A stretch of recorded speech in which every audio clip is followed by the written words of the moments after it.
नबी करीम के विसाल के बाद खिलाफत का निज़ाम शूरा की बुनियाद पर कायम हुआ।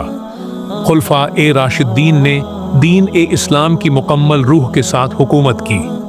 हज़रत अली की शहादत के बाद हज़रत हसन ने मुसलमानों के दरमियान खूना रेजी से बचने के लिए खिलाफत हज़रत मुआविया के सुपुर्द कर दी। हज़रत मुआविया सहाबी रसूल थे। उनके दौर में इस्लामी सल्तनत में इस्तेहकाम पैदा हुआ, मगर जब उन्होंने अपने बेटे यजीद को वली अहद बनाया तो अहले मदीना, अहले मक्का और कई जलील उल कद्र सहाबा ने इस पर एतराज किया। इनमें हजरत इमाम हुसैन, अब्दुल्लाह बिन जुबैर और अब्दुल्लाह बिन उमर शामिल थे। उनका कहना था कि खिलाफत का निज़ाम विरासत नहीं बल्कि शूरा पर मबनी होना चाहिए। यजीद एक फासिक और गुनाहों में डूबा हुआ शख्स था जो खिलाफत के तकाज़ों पर पूरा नहीं उतरता था। जैसे ही यजीद ने खिलाफत संभाली, उसने मदीना के गवर्नर वलीद को खत लिखा कि वह इमाम हुसैन से बैत ले। इमाम हुसैन ने बैत से इनकार कर दिया और मदीना को छोड़कर मक्का चले गए। इसी दौरान अहले कूफा ने इमाम हुसैन को खतूत भेजे और वादा किया कि अगर वह आएंगे तो उनकी खिलाफत पर बैत करेंगे और उनकी मदद करेंगे। इमाम हुसैन ने हालात का जायजा लेने के लिए अपने चचा जाद भाई हजरत मुस्लिम बिन अकील को कूफा भेजा ताकि वहां के हालात का जायजा ले सके। अहले कूफा ने मुस्लिम का बड़ी मोहब्बत से इस्तकबाल किया। हजारों ने बैत की। हजरत मुस्लिम ने इमाम हुसैन को पैगाम भेजा कि वह कूफा आ सकते हैं, मगर हालात यकसर बदल गए। यजीद ने उबैदुल्लाह बिन ज़ियाद को कूफा का गवर्नर बनाया, जिसने जुल्म व ज्वार से लोगों को डराकर मुस्लिम से बैत तुड़वा दी और फिर हजरत मुस्लिम बिन अकील को शहीद कर दिया। जब इमाम हुसैन को मुस्लिम की शहादत की खबर मिली तो उन्हें मालूम हो गया कि कूफा अब वफा नहीं करेगा, मगर वह अपने मकसद से पीछे न हटे। वह दीन की हिफाजत, हक़ की हिमायत और बातिल के खिलाफ आवाज बुलंद करने के लिए रवाना हो चुके थे। करबला के मकाम पर यजीदी फौज ने इमाम हुसैन और उनके काफिले का रास्ता रोक लिया। उन पर पानी बंद कर दिया गया। इमाम हुसैन के साथ सिर्फ 72 अफराद थे। इनमें आपके अहले बैत, असहाब, गुलाम, बेटे और भतीजे शामिल थे। दूसरी तरफ यजीदी लश्कर हजारों अफराद पर मुश्तमिल था।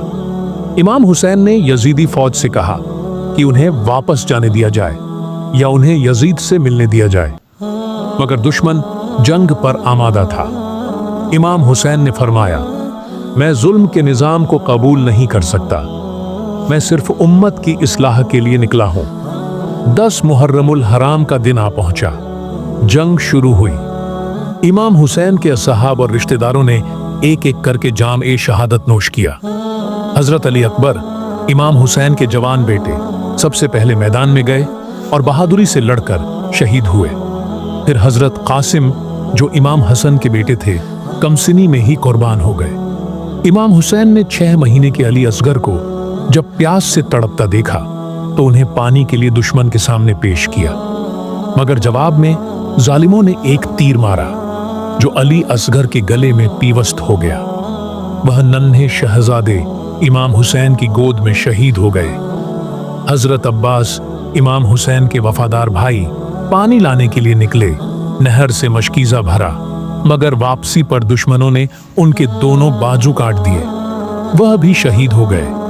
आखिर में मैदान में सिर्फ इमाम हुसैन रह गए। उन्होंने आखिरी खुतबा दिया, लोगों को हक़ की तरफ बुलाया, मगर दुश्मन के दिल सख्त हो चुके थे। जुल्म ने अक्ल, दीन और रहम सब कुछ रौंद डाला था। यजीदी फौज ने इमाम हुसैन पर हमला किया। जख्मी इमाम जमीन पर गिरे और दुश्मन ने उनका सर तन से जुदा कर दिया। शहादत के बाद अहले बैत को कैदी बना लिया गया। बीबी ज़ैनब, इमाम सज्जाद और दीगर खवातीन और बच्चे जंजीरों में जकड़े गए और कूफा से शाम ले जाए गए। करबला का दर्दनाक पैगाम। करबला खत्म नहीं हुई। करबला आज भी जिंदा है। जुल्म आज भी मौजूद है और हुसैन आज भी हक की सदा है।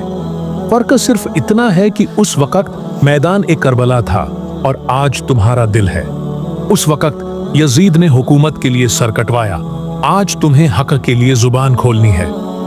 उस वक्त हुसैन ने दीन बचाने के लिए जान दी, आज तुम्हें सच के साथ खड़ा होना है। याद रखो, करबला हमसे सिर्फ आंसू नहीं मांगती, करबला हमसे मौकिफ मांगती है, करबला हमसे सवाल करती है, क्या तुम हुसैन के साथ हो या यजीद के? एक छोटी सी बात जिंदगी बदल सकती है। सब्सक्राइब करें और साथ रहिए।